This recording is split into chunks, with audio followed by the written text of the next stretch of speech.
Assalamualaikum warahmatullahi wabarakatuh. Halo teman-teman, perkenalkan saya Nur Amalia Putri dari Program Studi Bimbingan dan Konseling Universitas Lambung Mangkurat.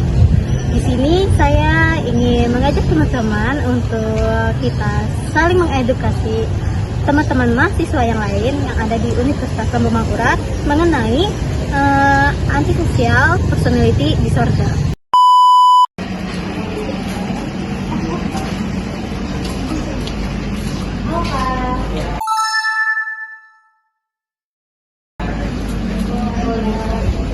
Boleh. Kami buka dulu ya. Kakaknya sedang apa ini? Ngapain?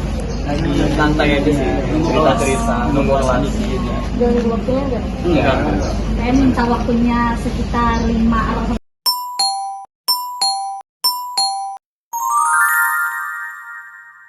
10 menit dulu ya kak. Nah, di sini kami mau nanya kakak di sini tahu nggak sih apa itu antisosial?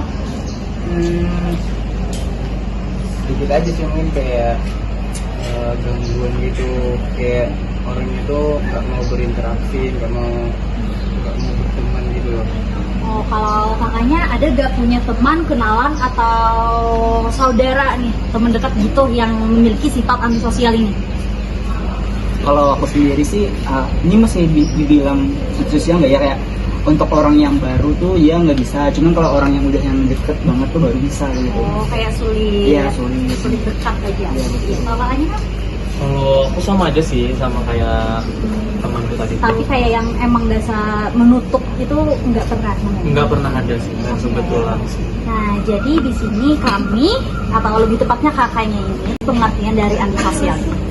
Oke, teman-teman baca dulu nih, mungkin teman-teman penasaran apa itu antisocial personality disorder. Nah, sambil teman-teman baca, aku sambil jelasin ya. Jadi mungkin tadi teman-teman ada yang bilang antisosial tuh yang saya ngejauhin lingkungan ya. Sebenarnya itu nggak salah sih, cuman kalau dalam psikologi antisosial itu lebih ke orang-orang yang dia itu suka melanggar norma sosial, kayak dia suka pakai obat-obatan, narkoba, terus dia suka melanggar peraturan, biasanya tuh dicap sebagai troublemaker gitu. Nah itu biasanya antisosial tuh orang-orang yang kayak gitu pengertiannya. Nah ciri-cirinya tadi yang kayak tadi aku jelasin ya, dia suka melanggar norma sosial, dia juga suka berbuat onar di lingkungannya dan tidak peduli sama lingkungan. Jadi misalnya dia berbuat onar, dia mencuri barang temannya, tapi dia nggak merasa bersalah sama korban yang dia jahati gitu lah intinya, kayak gitu. Nah terus kita ke penyebabnya, kenapa sih orang-orang ada yang bisa jadi orang yang antisosial?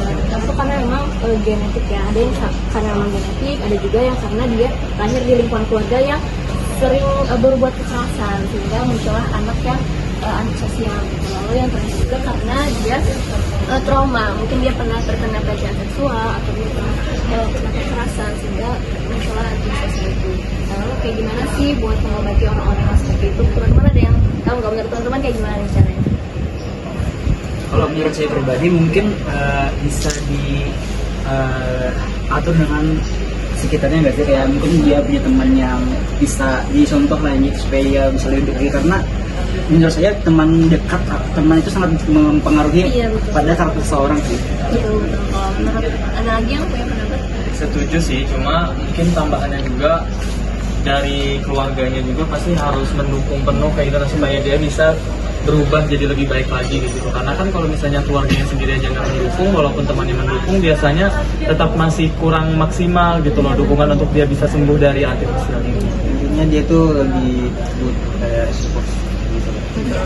Ya benar banget ya teman-teman, gak ada yang salah jawabannya. Memang orang-orang yang punya antisosial itu harus ada dukungan sosialnya. Selain itu juga memang harus ada orang profesional yang bantu menanganinya. Karena sekarang kan banyak tuh ada teman yang mungkin menagih terus udah langsung dicap, ih lo ansos banget, lo ansos banget. Karena kan nggak bisa gitu kita mencap langsung seperti itu. Jadi mungkin teman-teman lebih belajar lebih banyak ya tentang antisosial. Mungkin itu aja sih yang dari kami. Mungkin ada yang ingin ditanyakan gak nih? Berarti yang psikopat itu sosial ya? Kalau psikopat bukan gimana ya? Kalau psikopat itu beda lagi, psikologinya dia lebih tingkat Kompleks di atas lagi ya. Lagi traumanya lebih banyak lagi gitu. Kalau ini masih dia tuh masih bisa berhubungan dengan kenyataan. Kalau psikopat tuh dia udah kayak apa ya? Pemikiran itu udah dipenuhi sama kejahatan semua gitu. Kalau antisosial masih ada. Berarti yang orang antisosial itu kan kata nyeri itu yang misalnya yang troublemaker, dia buat masalah segala macam. Tapi yang orang yang emang susah bersosial tuh apakah masih dikatakan antisosial atau harus kayak yang ada kriteria tambahan seperti yang disebut tadi itu? Ya, jadi kita nggak bisa diagnosis sendiri gitu, emang harus di dokter profesional apakah pendiamnya ini memang karena dia introvert atau karena ada penyebab lain ya, penyebab terasa gitu. Jadi harus ada. Berarti kalau introvert itu bukan sosial namanya? Bukan, kita tidak bisa diagnosis dia antisosial gitu.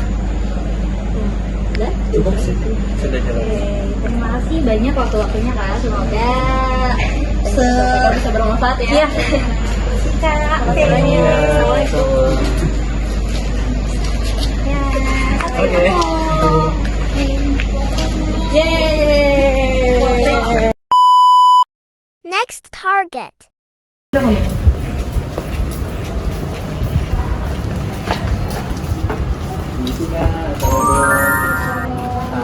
Mengganggu waktunya ya, bentar. Boleh izin duduk? Ya, boleh.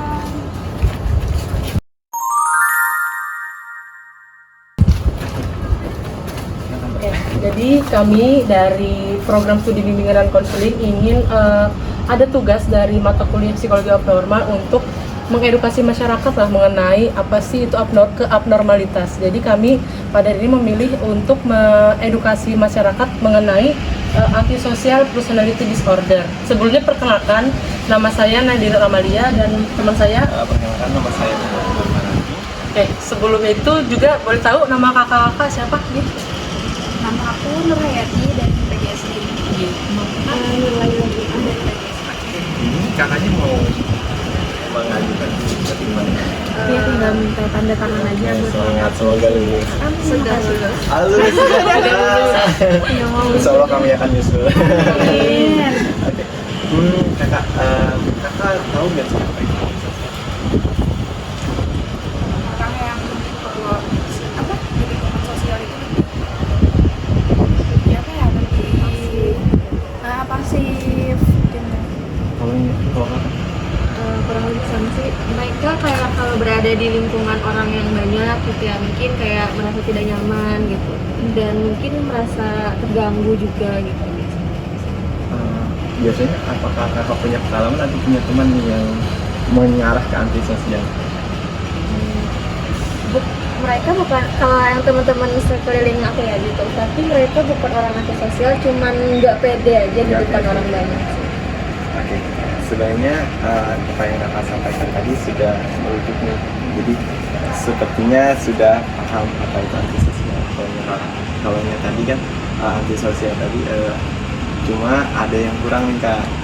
Antisosial itu sebenarnya lebih kepada sikap atau kepribadian individu yang dimana dia tidak mau menjauhkan dirinya untuk berinteraksi dengan lingkungan sosial, dimana ketika dia tidak mau melakukan interaksi atau melakukan hubungan sosial itu tuh dapat merugikan dirinya maupun orang lain. Misalnya kayak gini, kakak pernah menemukan kasus seperti ini. Kakak punya teman di dalam kelas, misalnya ada teman kakak yang ketika ini harus melakukan kerja kelompok tapi dia tidak ingin ikut ini di sana. Nah di sana adalah salah satu masalah di mana antisosial. Oke. Jadi kami ini ada bikin poster supaya lebih jelas dulu lah ke kakak mengenai antisosial personality disorder. Ada pengertiannya, ada faktor-faktornya sama bagaimana sih mengurangi orang-orang yang dirasa memiliki gejala antisosial itu. Mungkin dapat kakak lihat dulu Pak. Oke, jadi lanjut ke berikutnya lah kak. Nah, ketika kakak punya pengalaman atau nanti akan menemukan kasus-kasus ketika kakak berinteraksi menemukan orang-orang yang antisosial ini, kakak jangan khawatir, jangan langsung menganggap mereka buruk.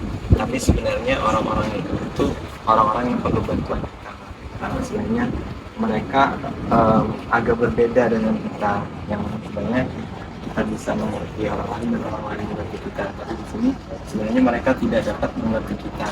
Nah oleh karena itu nanti cara yang terbaiknya untuk menghadapi mereka nanti kita sama-sama bisa mengerti mereka atau saling mendukung mereka. Sebenarnya mereka memutuskan antisosial memiliki hal-hal tersendiri kenapa mereka tidak bisa melakukan hal itu atau melakukan menarik diri dari lingkungan sosial. Jadi kita sama-sama mendukung mereka, kita support mereka, kita ajak mereka dan sebagainya agar mereka bisa menjalani kehidupan sosial mereka dengan lancar. Sebenarnya mereka yang punya masalah ini yang perlu bantuan kita awal. Mungkin itu dulu Kak, kami terima kasih banget atas sharing informasinya juga dan sebagainya kepada kami. Jadi kami tahu nih Kakak punya pengalaman dan lain sebagainya. Terima kasih juga Kak sudah membantu. Informasinya. Next target. Oke, kenalkan aku Linda. Oh iya, Kian ini mahasiswa kan ya? Ya, sekarang masih mahasiswa. Oh iya Kak, nah di sini kami mau kayak nanya-nanya sedikit nih mengenai tentang antisosial. Nah sebelumnya kakak tahu nggak atau kakak ada memiliki teman kerabat itu yang antisosial? Kalau antisosial ya Ada teman Kian nggak Kak? Iya betul. Oh, oke. Bagaimana tuh kayak kita oleh ciri teman Kian yang antisosial itu? Ciri-cirinya sih dia biasanya lebih senang berada dalam kesunyiannya daripada keramaian. Contohnya lebih sering berdiam diri di kamar, nggak suka banyak bicara, nggak bisa banyak ngobrol sama orang, apalagi orang-orang baru biasanya. Oh iya. Nah di sini kami ada poster Kak mengenai antisosial personality disorder. Nah untuk pengertiannya akan dijelaskan sama saya. Oke, baik. Tadi kakak ada yang nyebutin tentang antisosial ya kak. Nah, mungkin tadi aku sedikit ngelurusin aja. Mungkin nggak salah jawaban kakak tadi tentang antisosial itu yang ada orang yang mengurung diri ya, terus dia jarang bersosialisasi.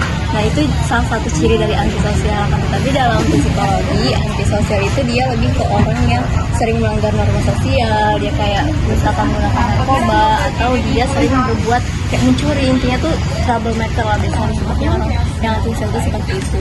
Jadi apa sih penyebab dari antisosial itu mungkin kakak pengen tahu ya apa sih penyebabnya. Nah biasanya orang yang antisosial itu penyebabnya ada yang karena genetik, ada yang karena lingkungan keluarganya tuh sering berbuat kekerasan sehingga muncul anak yang antisosial. Lalu juga mungkin karena trauma, mungkin dia pernah kena pelecehan seksual atau kekerasan sehingga anak tersebut terkena antisosial personality disorder. Nah menurut kakak sendiri kalau ada orang yang antisosial gitu kayak gimana cara menanganinya atau lingkungannya harus berbuat apa? Kalau menurut aku sih kalau menangani orang yang antisosial itu lebih dibawa ke lingkungan yang baik aja sih. Jadi dia bisa melihat tuh bagaimana sih di luar sana lebih banyak lingkungan-lingkungan yang baik. Ya betul banget ya. Betul banget. Sama orang-orang yang antisosial itu butuh sekali namanya dukungan sosial dari lingkungannya. Lalu juga harus ada orang yang profesional ya, karena kita tidak bisa mendiagnosis seseorang yang antisosial itu secara kamu antisosial, itu harus ada profesional yang mendiagnosisnya. Mungkin itu penjelasan dari kita Kak. Terima kasih banyak atas waktunya Kak. Ya, terima kasih juga informasinya. Iya, terima kasih Kak. Ya, mungkin itu saja video edukasi kita pada hari ini dengan judul Antisosial Personality Disorder. Semoga kita dapat bertemu di lain waktu ya teman-teman. Bye-bye.